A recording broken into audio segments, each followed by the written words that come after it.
and is completely erased from our memories. So it doesn't really affect anybody because they don't know. They really don't know what they're missing. They just have this feeling that they're missing something.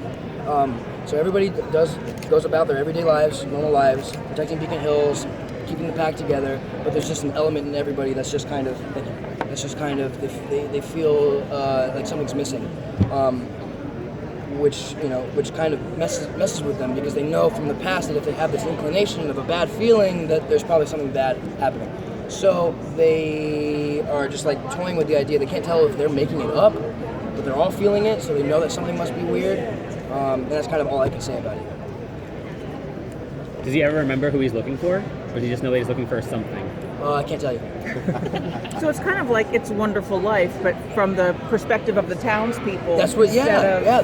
We just that was a reference that was used earlier today. Yeah, absolutely. It's kind of cool. Yeah, that's a really interesting take. Really interesting. It's really cool. Because we always try to do something different every single year for Teen Wolf, and we always pull it off. So I'm proud of us. It's really good. It's really interesting. So it's fun.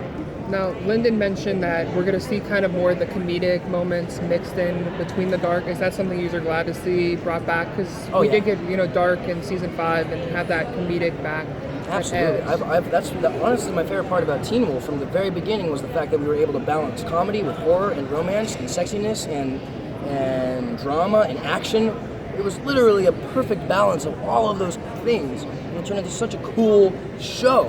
And we had to experiment and get dark with some seasons, and then get really dark with some seasons. But yeah, we've always kind of toyed with adding comedy with the darkness, and so we do that. We do that this season too, but it doesn't last too long. The happiness does not last too long this season. So, had you ever imagined what Scott would have been like without Styles before? He wouldn't be a werewolf. Because Styles is the one who dragged him out to the woods late at night. But even his personality is so keyed to Styles as a character. Had you ever thought about that? And did it actually, No, I did it seem like what you would have imagined? Is he how you would have pictured him to be? You don't have to say how he is. But without Styles? Yeah.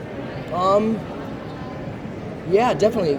What I love about Scott is that he's this leader and just this straight dude and just like this badass leader, But he's also a little goofy, He's always had this like goofy gooberness, dorkiness to him, and so without Styles, because Styles kind of balances that out. Since Styles is really goofy, it kind of makes Scott seem less goofy. But without Styles, Scott's kind of a dork again, So you do get to see the funny, lightheartedness of Scott again. So that's fun. I never thought about that. It's a lot of fun. So is there anything you're really excited for fans to see as we head into the last season? I mean, just the finale, how we wrap it up. It's gonna be so cool. So do you know where Scott's journey's going yet? No. Has Jeff talked to you, or do you find that interesting? Are you happy he hasn't revealed yet? So you kind of... Honestly, that's how it's gone for the last 7 years. Nobody tells us any information, so I've just kind of stopped inquiring, It's just how it is, So it's always great. I love it. I love making it mine and turning Scott into this cool character. So it's a lot of fun. I'm really excited. I can't wait. And it was released in the panel that there are people coming back to the show. Tyler Hoechlin? I don't know. That was Jeff. I mean, we've definitely talked about it. Well, over you the were years. there at the panel, weren't you? Yeah, but did it say that there were people coming back?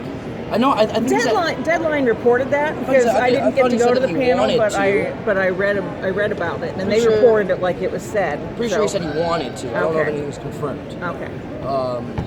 But yeah, I love those people. I love all of them to come back. It's so cool. Is there a certain one you'd love to see come back just, to get... Because there's so many characters that have exited that played such a key role from Kira, Derek, in Scott's journey to kind of bring his journey full circle as we wrap up. Is there anyone you'd like to see? Probably Derek.